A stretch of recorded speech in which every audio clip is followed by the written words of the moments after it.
হয়েছে। আচ্ছা আমরা জানবো।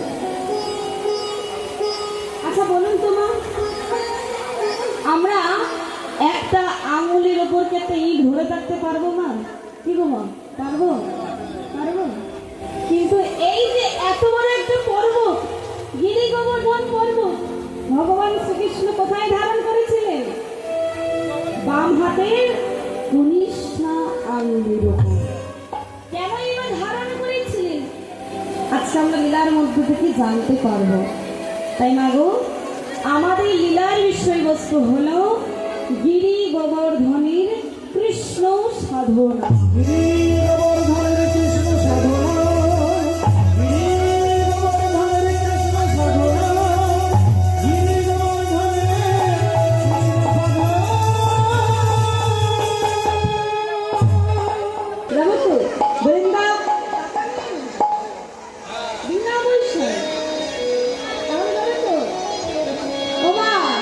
বৃন্দাবনে গেলে কি বলতে হয় জানা আছে তো?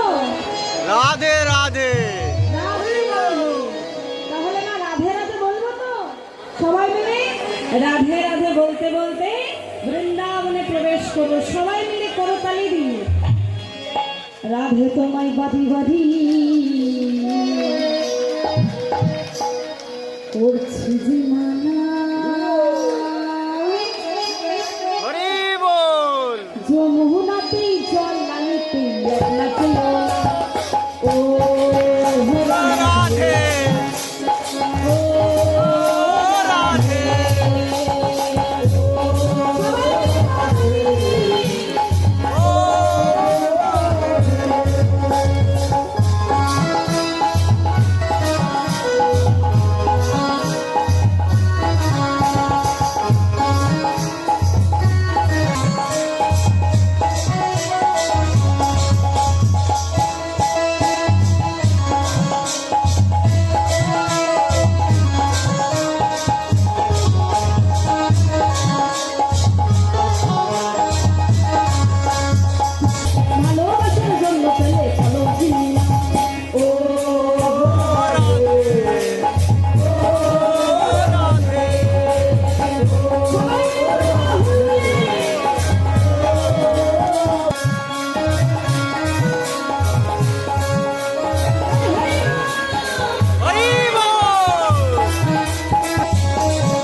এই সময় যে ঘরটায় কাজ করতে করতে কষ্ট হয়, দয়াময়ের জন্য বলবেন সবাই মিলে একসঙ্গে করতালি দিয়ে হরে কৃষ্ণ হরে কৃষ্ণ কৃষ্ণ কৃষ্ণ হরে হরে হরে রাম হরে রাম রাম রাম হরে হরে হরে কৃষ্ণ।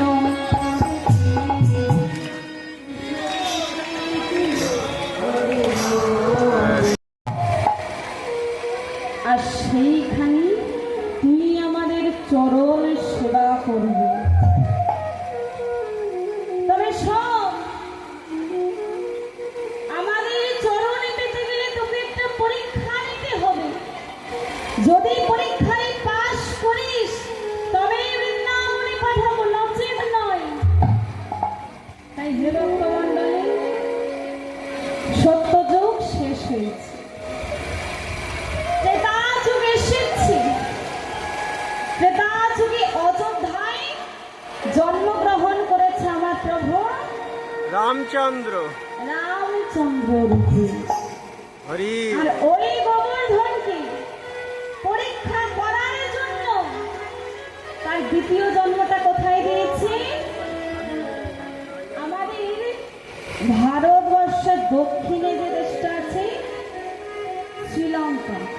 ওই শ্রীলঙ্কার শালবনির জঙ্গল। একটা মুনির পুত্র রূপী, কোন মুনির পুত্র রূপী? বৈষ্ণব কবি কলম দিলেন না, একটু মন দিয়ে শুনুন।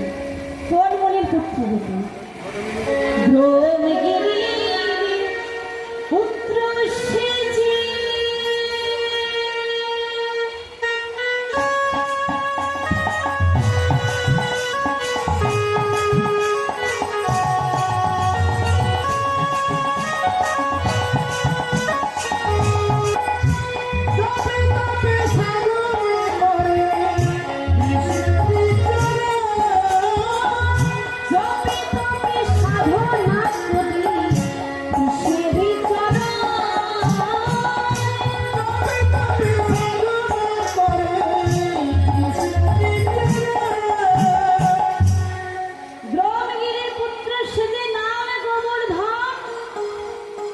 জপে তপে সাধনা করে কৃষ্ণের চরণ।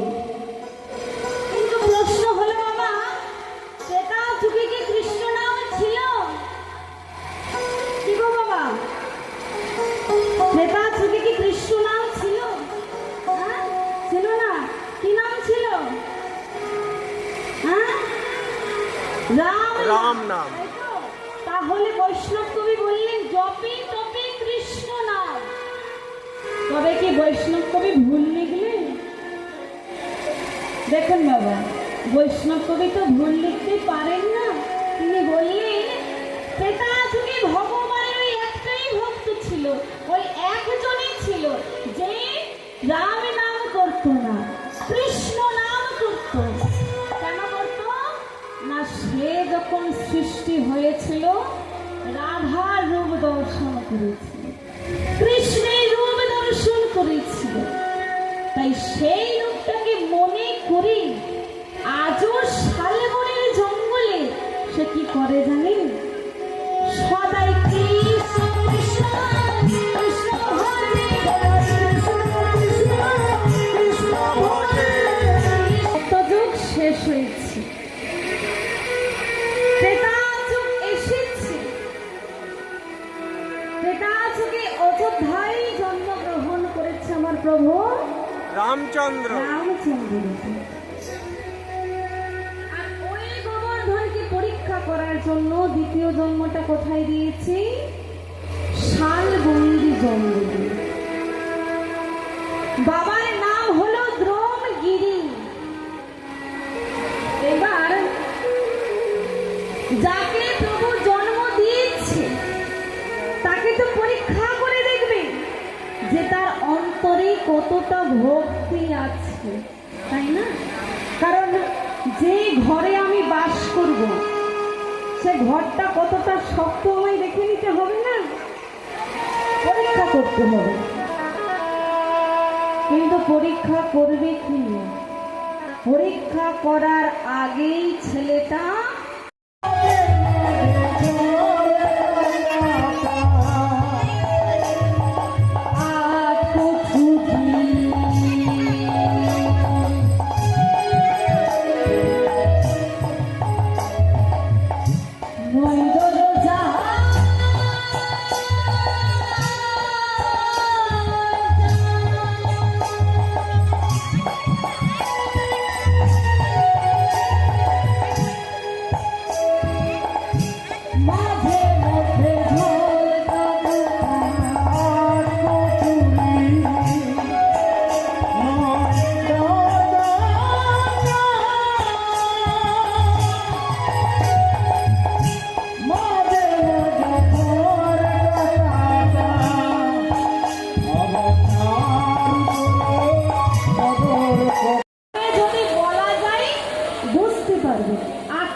এখানে যতজন বসে আছেন একটা গুনতে শুরু করুন, 8টা কুঠুরি পাবে।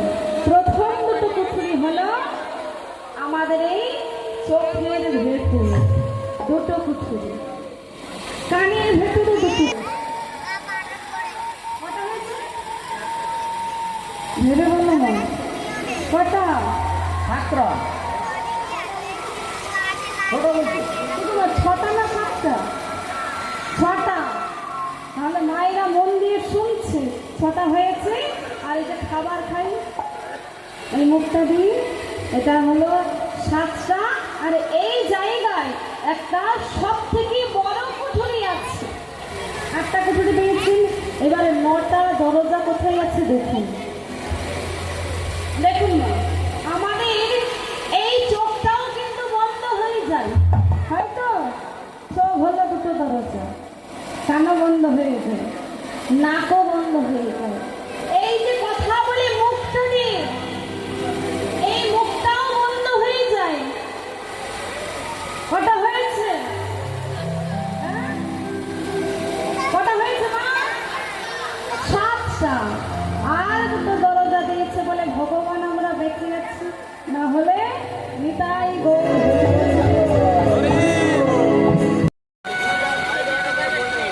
তিনি যদি মনে করবেন অফ করে দিবেন, আর অফ করে দিলে কি হবে? চলে যাবো সবাই আমরা এখানে নিতাই গৌর। তবুও দেখবেন মা, আমরা অনেকে বলি থাকি ও আমার থেকে আগে মরবে, আমার যা শরীরের অবস্থা আমি মনে হয় ওর আগেই চলে, ও মনে হয় আমার থেকে পরে যাবে। 365 দিন, 65 দিনের মধ্যে কটা সপ্তাহ থাকে? 57 দিন। এটা ঠিক আছে, 57 দিন। 52টা সপ্তাহ। এইবার একটা সপ্তাহে কটা করে দিন হয়? 7 দিন। এইবার এখানে যতজন বসে আছে, যদি 40 বছরে মারা যায়, যদি 60 বছরে মারা যায়, যদি 70 বছর বয়সে মারা যায়, ওই 7টা দিনের বাইরে বেরিয়ে কি মরতে পারবো? পারবো না। তাহলে আয়ু কটা দিন? 7 দিন।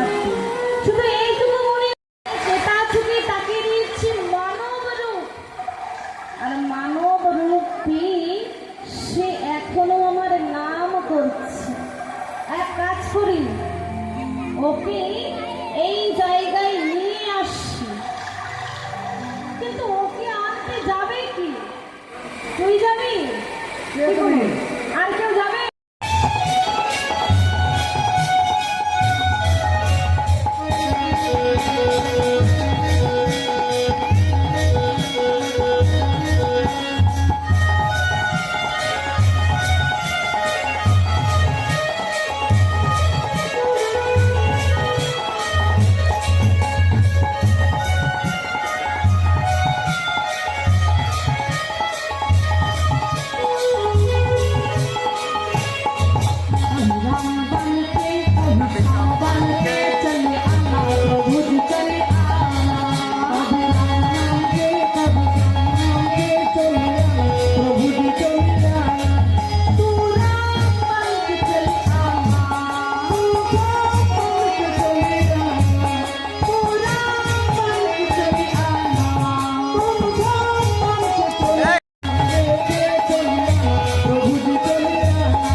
জঙ্গল থেকে সিন্ধু নদীর তীরে নিয়ে গেল, কিন্তু এখানে ঘটে গেল মা একটা অঘটন। অঘটনটা গোবর্ধনের জন্য। যে গোবর্ধনকে প্রভু স্মরণ করেছিল, আদেশ করেছিল সিন্ধু নদীতে সেতু বন্ধন করবে, কিন্তু হনুমানের শালবনির জঙ্গলে যেতে হাতে করে, মুখে করে, লেজে করে ছোট ছোট পাথর নিয়ে এসে সেতু বন্ধনের কাজ সমাপ্ত করেছে। আপনারা হয়তো আমার দূরদর্শনে দেখেছেন যে সেতু বন্ধন হয়ে গেছে। গোবর্ধন আমরা কোনোদিন পাবো ভগবানের চরণ? এত কষ্ট করতে পারবো আমরা? ভাবুন না হরিবাসরের কথা, কীর্তন শুনতে এসেছি, কথা তো বলতেই হবে। তবে দেখুন এমন কেউ কথা বলছে হয়তো লীলাটা খুব সময় নেই। বসে আছেন এখানে, মনটা অন্যদিকে, অন্যজনের সঙ্গে গল্প করছে, অন্যজনের সঙ্গে কথা বলছে। আমরা কি পাবো কোনোদিন ভগবানের কৃপা? কোনোদিন পাবো না। আজকে গোবর্ধন কাঁদছে। গোবর্ধনকে কাঁদতে দেখি রামচন্দ্র বলে উঠল, গোবর্ধন আমার চরণ পাশে বলে সিন্ধু নদীতে নিজের দেহ বিসর্জন দিবি গোবর্ধন? শোন, আমি তোকে কথা দিচ্ছি, তুই ফিরে যা শালবনের জঙ্গলে, গিয়ে ভজনের সাধন শুরু কর। আমি কথা দিচ্ছি, আমি এমন এক ভক্তকে পাঠাবো যার সঙ্গে তুই বৃন্দাবন চলে যাবি। তুমি তো ভজন সাধন করো, আমি তোমার ভজন সাধনে সন্তুষ্ট হয়েছি। তুমি যদি কোনো কৃষ্ণ ভক্তকে নিয়ে তীর্থে ভ্রমণ করতে পারো, তীর্থ ভ্রমণ শেষে আমি তোমায় সাক্ষাৎ দর্শন দেব। এইবার কৃষ্ণ ভক্ত খুঁজতে খুঁজতে শালবনী জঙ্গলে চলে এসেছে, আর এসে দেখছে মহানন্দে কৃষ্ণ নাম করছে গোবর্ধন। গোবর্ধনের কাছে এসে বলছে, এই গোবর্ধন, তুই কৃষ্ণ নাম করিস? মুনিবর, আমি কৃষ্ণ নাম ছাড়া কিছু জানি না।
মণিবর সঙ্গে সঙ্গে বলে বললো, মণিবর আমি আপনার সঙ্গে যাবো, নিয়ে যাবো। এবার যেই না গোবর্ধন যাবে, মণিবরকে বলছে, মণিবর আমি আপনার সঙ্গে যেতে পারি, তবে আমার 3টে শর্ত আছে। বলে শর্ত? হ্যাঁ মণিবর, শর্ত আছে, যদি মেনে নেন তবেই যাব আপনার সঙ্গে। বলে কি শর্ত? বলে মণিবর আমার প্রথম শর্ত হলো, ওই যে আপনি তীর্থে যাবেন, আমিও আপনার সঙ্গে যাব, আমি কিন্তু পায়ে হেঁটে যাব না। আমি পায়ে হেঁটে যাব বলে, পায়ে হেঁটে যাবি না গোবর্ধন? তাহলে কেমন করে যাবি? বলে মণিবর আমি কাঁধে করে যাব। আমি কাঁধে করে যাব। বলে কাঁধে করে যাবি কেন? বলে মণিবর এটাই আমার শর্ত, যদি মেনে নেন, যদি হ্যাঁ বলেন তবেই যাব, না হলে যাব না। এইবার মণিবর বলছে, ঠিক আছে, তুই তো কৃষ্ণ ভক্ত, কৃষ্ণ নাম করে, ঠিক আছে চল তোকে কাঁধে করে নিয়ে যাবো। এইবার তো দ্বিতীয় শর্তের কথা বল। বলে মণিবর আমার দ্বিতীয় শর্ত হলো, ওই যে কাঁধে করে নিয়ে যাবেন, আমি কিন্তু মানব দেহ নিয়ে যাব না। মানব দেহ নিয়ে যাব না। মানে মানব দেহ নিয়ে যাবে না? তাহলে কেমন করে যাবে? বলে মণিবর আমি পর্বতের রূপ নিয়ে যাব। পর্বতের রূপ নিয়ে যাব। বলে পর্বতের রূপে যাবি? হ্যাঁ মণিবর। বলে কেন? বলে মণিবর আমরা যখনই তীর্থে এই মানব দেহ নিয়ে যাই, আমাদের প্রত্যেকের মধ্যে একটা কামনা বাস করে, বাসনা বাস করে, দেখবে না প্রত্যেকেরই করে। যখনই তীর্থে যাই মনে পড়ে বাড়ির জন্য কি নিয়ে যাব, ছেলের জন্য চাদর, মেয়ের জন্য কাপড়, নাতির জন্য বেরু, বাড়ির জন্য ভাতি। কি গো মা, মনে হয় তো? হ্যাঁ? এইবার গোবর্ধন বলছি, মণিবর আমি যদি একটা পর্বতের রূপ নিয়ে যাই, তাহলে তো আমার মনের মধ্যে কোনো কামনা থাকবে না, কোনো বাসনা থাকবে না, একটাই চাওয়া থাকবে, বৃন্দাবনে গিয়ে ভগবানের চরণ। ঠিক আছে, তোর এই শর্ত মেনে নিয়েছি। এইবার তো তৃতীয় শর্তের কথা বল। বলে মণিবর আমার তৃতীয় শর্ত হলো, ওই যে কাঁধে করে নিয়ে যাবে, কাঁধে করে নিয়ে যেতে যেতে যেই জায়গায় নামিয়ে রাখবেন, সেই জায়গা হতে আমি আর ঘরে ফিরে যাব না। বলো রে, মেনে নেবেন? এইবার মণিবার ভাবছি, মণিবার গোবর্ধনকে কাঁধে বয়ে গোবর্ধন তীর্থে করে ভ্রমণ।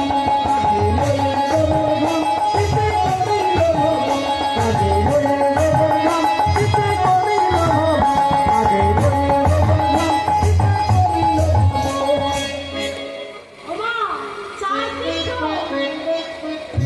গয়া, কাশী, মথুরা, বৃন্দাবন, চার তীর্থ যাবো এই জায়গায় বসে বসে। কিন্তু মা এই যে তালটা ধরেছে, এই তালে যদি যাই, সারা রাত কেটে ভোর হয়ে সকাল হয়ে যাবে, যেতে পারবো না। কি করবো? একটু চালু তালে যাবো, তবে তো তাড়াতাড়ি পৌঁছাবো। তাই কি করেছে মণিবর, এবার কবলের মতো গতিতে ছুটতে ছুটতে চলেছে গোবর্ধনকে নিয়ে। কেমন ভাবে? গোবর্ধন বলে দিবে।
তবে ভগবান দর্শন দেবে।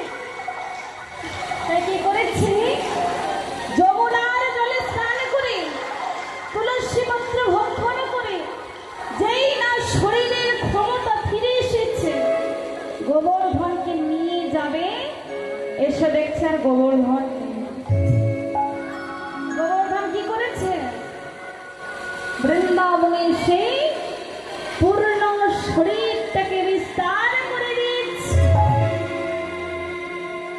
মুনিবর ভাবছে, একা একা ভজন সাধন করত, আর পবন পুত্র হনুমানের কাঁধে করে কোন নদীর তীরে এসেছিল, সিন্ধু নদী। সিন্ধু নদীর তীরে যখন এলো, প্রভু রামচন্দ্র কৃপা করল। রামচন্দ্রের কৃপা বলি কোথায় এসেছে, পুলস্থ মনে কাঁধে করে বৃন্দাবনে চলে এসেছে।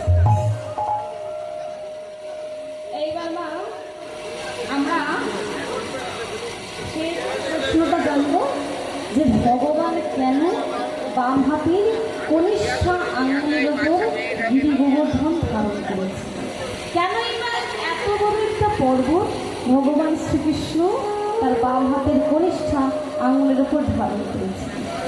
দেখুন না, এই জগতে ভগবান সবকিছু সহ্য করতে পারে, কিন্তু কোন ভক্তের অহংকার তিনি সহ্য করতে পারেন না। ঠিক তেমনি বৃন্দাবনে এমন এক দেবতা ছিল, মাথায় স্বর্ণ মুকুট পরে থাকতো, প্রত্যেক বছর বৃন্দাবনে পূজা নিত, কিন্তু মনের মধ্যে ছিল অহংকার। কে সেই দেবতা? ইন্দ্র, দেবরাজ ইন্দ্র। মন্দির শুনুন, তারপর যুগে কৃষ্ণ বৃন্দাবনে আসার অনেক আগে গোবর্ধন চলে এসেছে। এইবার কৃষ্ণ মনে মনে ভাবে, আমি বৃন্দাবনে আসার এত আগে গোবর্ধন চলে এসেছে, কিন্তু কেউ জানে না ও আমার এত বড় একটা ভক্ত। সবাই ওর কাছে যায়, গাভী বৎস বাঁধে, কিন্তু কেউ জানে না ও আমার এত বড় একটা ভক্ত। এটা সবাইকে জানাতে হবে। কিভাবে জানাবো? কালকে গেছে দেবরাজেন্দ্রের পূজা, এক কাজ করি, আমি ওই দেবরাজেন্দ্রের পূজা বন্ধ করি, সবাইকে দিয়ে গিরি গোবর্ধনের পূজা করাবো। এইবার ভগবান যা মনে করেন তিনি করতে পারেন।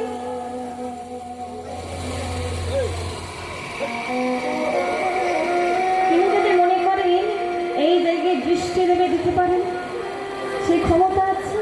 তাই কি করেছি, পরের দিন প্রভাতকালে যেই নন্দ মহারাজ পূজার জন্য প্রস্তুত হচ্ছে, পূজার কাছে যাবে, ঠিক এমন সময় পেছন থেকে কৃষ্ণ এসেছে। কৃষ্ণ এসে বলছে, বাবা তুমি কোথায় চলেছ? বলে, তুই জানিস না আজ যে মর্তের মাটিতে দেবরাজেন্দ্রের পূজা, আমি তো পূজার কাছেই চলেছি। বাবা, ও বাবা তুমি আমাকে নিয়ে যাবে? বলে, শোন, আমি তোকে নিয়ে যেতে পারি, তবে তোকে কথা দিতে হবে পূজার কাছে গিয়ে কোনো দুষ্টুমি করলে চলবে না। কৃষ্ণ মনে মনে ভাবছে, বাবা তুমি আগে নিয়ে তো চলো, কেমন দুষ্টুমি করবো, পূজাই মনে থেকে আগে নিয়ে তো চলো। তাই কি করেছে, বাবার হাত ধরেই পূজার কাছে এসে দেখছে চারিদিকে মুনি ঋষি বসে আছে, ব্রজবাসীরা বসে আছে, কি করে পূজা বন্ধ করবে? যেই না নন্দ মহারাজ পূজার জন্য সংকল্প করেছে, ঠিক এমন সময় কৃষ্ণ বলছে, বাবা, ও বাবা, পৃথিবীতে এত দেবতা রয়েছে, এত দেবতা থাকার পরেও তোমরা দেবরাজেন্দ্রের পূজা কেন করছো বাবা? বলে, কেন করছি জানিস? এই দেবরাজ ইন্দ্র হলো মেঘের দেবতা। এই দেবরাজ ইন্দ্রের পূজা করলে পরিমাণ মতো বৃষ্টি দেয়, পরিমাণ মতো রোদ দেয়। আর এই বৃষ্টি আর রোদ পেয়ে শস্য শ্যামলা ভালো হয়। আর ওই শস্য যখন গাভী বৎসরা খাই তারা দধি দুগ্ধ দেয়। আর আমরা তো গোয়ালা, ওই দধি দুগ্ধ বিক্রি করে সংসারটা চলে যায়। কৃষ্ণ বলছে, বাবা তাই যদি হবে, তোমরা তো প্রত্যেক বছর পূজা করছো, এবছর তুমি প্রত্যেক বছর করছো। আচ্ছা বাবা, কখনো কি এমন হয়েছে ওই মূর্তির ভেতর থেকে দেবতা বেরিয়ে এসে তোমাদের প্রত্যেকের হাত থেকে সেবা গ্রহণ করছে? বাবা কখনো কি এমন হয়েছে? বলে না, তা তো কখনো হয়নি। বলে শোনো বাবা, যা কখনো হয়নি সেটা আজকে হবে। কি হবে বাবা? তোমরা যদি আজকে দেবরাজ ইন্দ্রের পূজা বন্ধ করে যদি গিরি গোবর্ধনের পূজা করো, আমি কথা দিচ্ছি ওই পর্বতের ভেতর থেকে দেবতা বেরিয়ে আসবে আর তোমাদের প্রত্যেকের হাত থেকে নিজেই থেকে সেবা গ্রহণ করবে। এইবার মা এতক্ষণ বসে আছে, কীর্তন শুনছে। আমি যদি বলি মা আর আধ ঘন্টা বসবেন, ভগবান আসবে, কি বাবা চলে যাবেন না থাকবেন? যার মনে বিশ্বাস বসে থাকবে, যার মনে নেই দেখবেন অনেক আগেই চলে গেছে, তাই না? এবার নন্দ মহারাজ হচ্ছে সন্তুষ্ট। আমি একা অনুমতি দিলে তো হবে না, এখানে এত পূজারীষী বলবো বসে আছে, এত ব্রজবাসীরা বসে আছে, সবাই যদি আজকে অনুমতি দেয় তবেই আজকে গিরি গোবর্ধনের পূজা হবে। তাই ব্রজবাসীদের কাছে যখন গেল, ব্রজবাসীরা ভাবছে এখানে দামি দামি ফল, এখানে দামি দামি ফল, বড় বড় সন্দেশ। এবার দেখুন না, ব্রজবাসীদের মন এত ভালো ছিল, তারা ভাবলো পর্বত যদি একটা দেবতা হয় তার তাহলে কত খাদ্য লাগতে পারে। তাই কি করেছি, গোটা পর্বতটাকে অন্ন দিয়ে সাজিয়ে দিয়েছে। এবার কৃষ্ণ বলছে, শোন গোবর্ধন, তুই পর্বতের ভেতর থেকে বেরিয়ে এসে সকল ব্রজবাসীর কাছ থেকে নিজেই থেকে সেবা গ্রহণ কর। তাই গোবর্ধন কি করেছে, পর্বতের ভেতর থেকে বেরিয়ে এসে নিজে থেকে সেবা গ্রহণ করেছে। এবার ব্রজবাসীদের আনন্দ আর ধরছে না, ভগবানকে দেখতে পেয়েছে, ভগবান নিজে থেকে সেবা গ্রহণ করেছে। তাই কি করেছে, আনন্দ করতে করতে বাড়ি ফিরে গেছে। আর এদিকে যেমন দেবরাজ ইন্দ্রের পূজা বন্ধ হয়েছে, দেবরাজ ইন্দ্র রেগে গেছে। সেই রাগে মর্তের মাটিতে 4 জনকে পাঠিয়ে দিয়েছে। পাঠিয়ে দিয়ে বলছে, শোনা, তোমরা মর্তের মাটিতে চলে যাও আর ঘর বাড়ি সব ভেঙে দাও। অনেকের মধ্যে আকাশটা যেন কালো মেঘে ঢেকে যায়, মাথায় যেন বর্ষা ঝাঁপ করছে, গাছপালা সব ভাঙতে শুরু করেছে, ঘর বাড়ি সব ভাঙতে শুরু করেছে। সকলের মুখে একটাই রব, কানাই রে,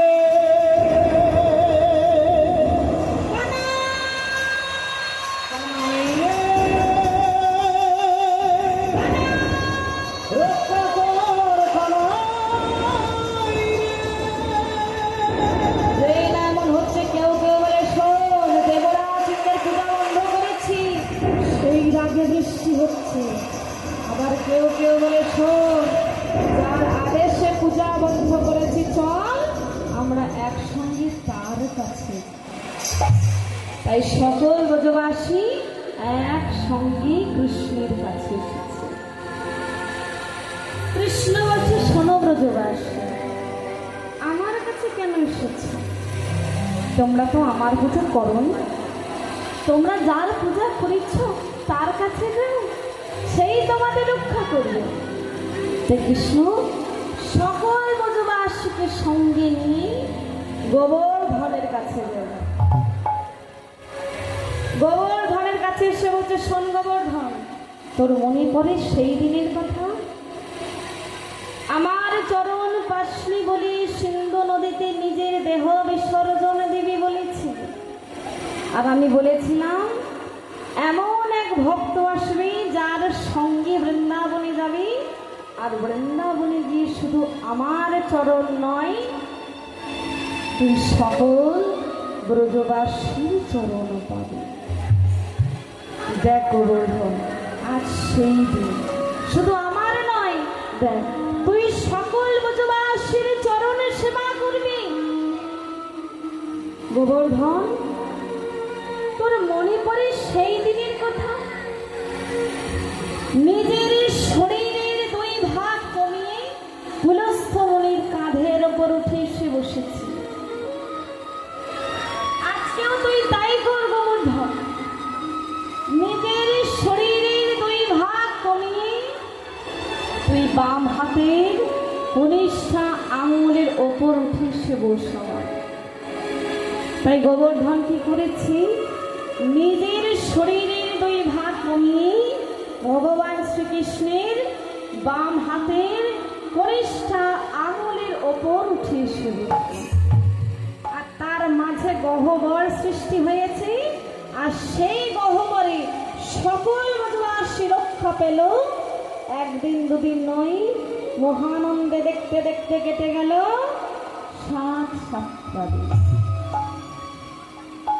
7 দিন যখন কেটে গেল, দেবরাজ ইন্দ্র দেখল এ আর অন্য কেউ নয়, এ হলো সত্যের শঙ্কর্ষণ, ত্রেতার রাম, দাপরের মদন মোহন। নিজের ভুল বুঝতে পেরে যখন কৃষ্ণের কাছে এসেছে, কৃষ্ণ বলছে, শোনো দেবরাজ, তুমি ভুল করেছো গোবর্ধনের কাছে, ভক্তের কাছে, তার কাছে যাও।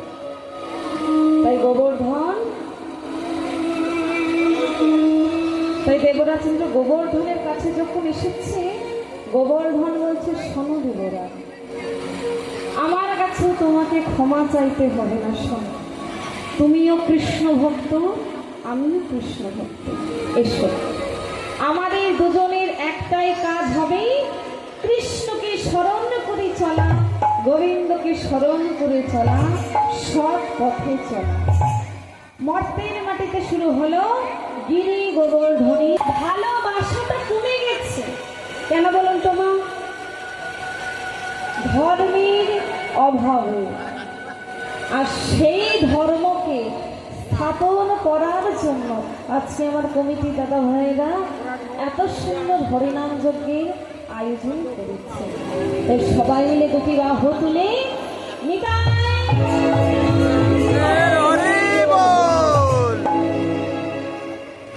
তবে মা যে কথাটা না বললে নয়, আজকে যে মা আপনারা সবাই এসেছে, এত ভক্ত এসেছে, আচ্ছা বলুন তো মা, আমি কি খালি গলায় আপনাদের কাছে আমার কথা পৌঁছে দিতে পারতাম?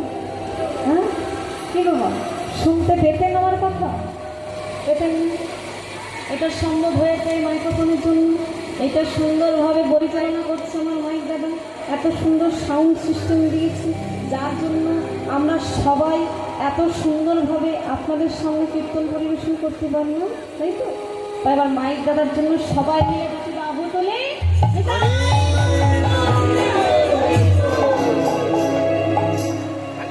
আজ ভক্ত ইয়ারে ভগবানের মিলন হইল, ভগবানের মিলন হইল,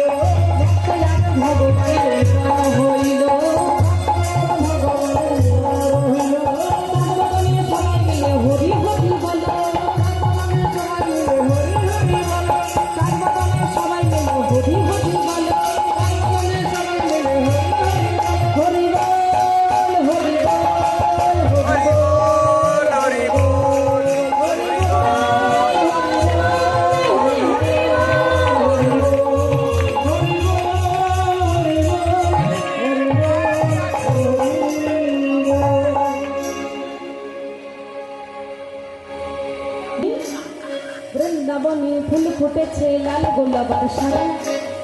ফুলেতে কৃষ্ণ আছে, কোন ফুলেতে রাধা। বৃন্দাবনে বৃন্দাবনে বৃন্দাবনে কোন ফুলেতে কৃষ্ণ আছে, কোন ফুলেতে রাধা। বৃন্দাবনী বৃন্দাবনী ফুল ফুটেছে লাল গোলাপের সাদা, কোন ফুলেতে কৃষ্ণ আছে, কোন ফুলেতে রাধা।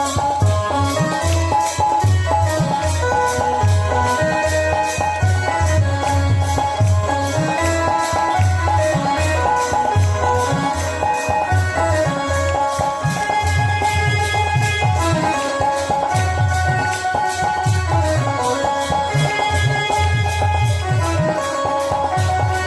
লাল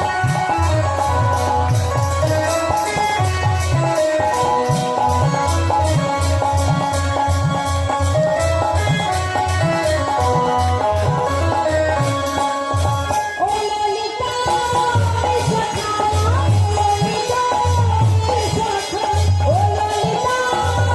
সাদা, কোন ফুলেতে কৃষ্ণ আছে, কোন ফুলেতে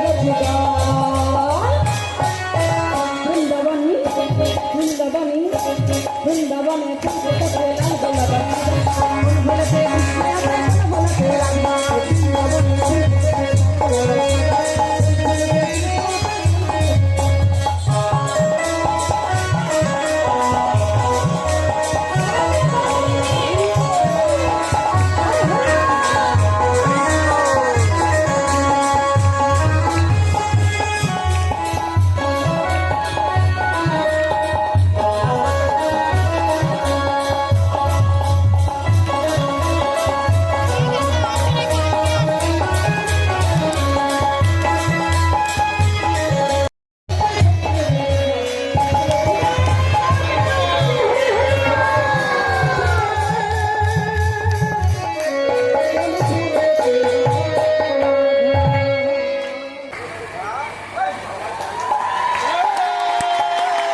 হরি বল। রাধে রাধে রাধে।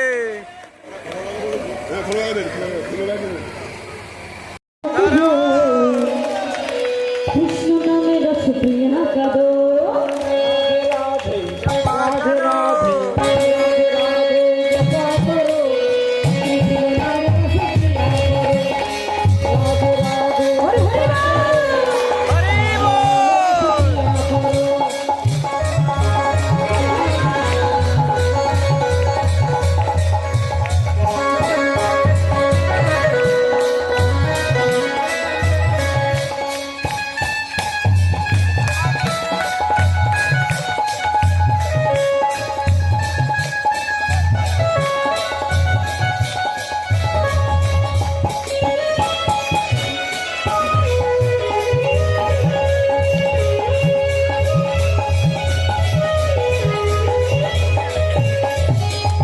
রাধে রাধে জপা করো, কৃষ্ণ নামে রস প্রিয়া করো। রাধে রাধে জপা করো।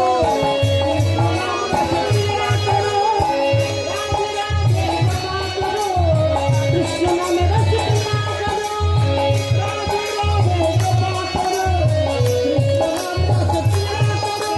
রাধে রাধে বল, রাধে রাধে বল। রাধে রাধে বল। রাধে রাধে বল।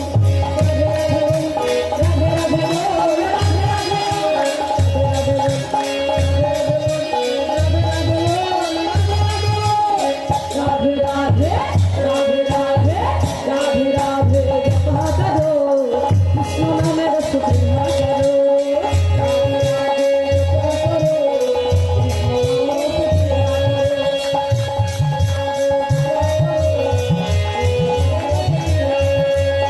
राधा रानी है महारानी, महिमा उनकी सब जग जानी।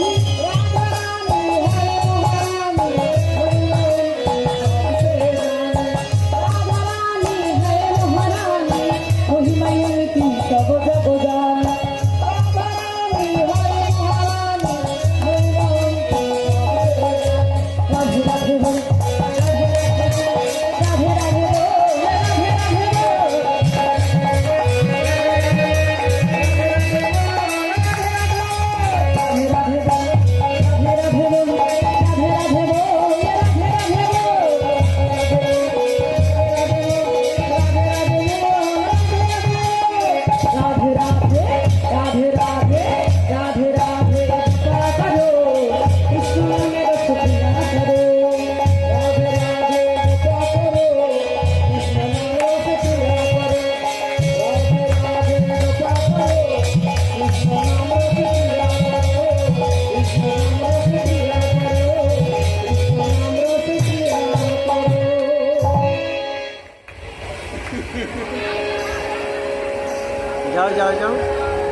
যাও যাও দিয়ে দেবে।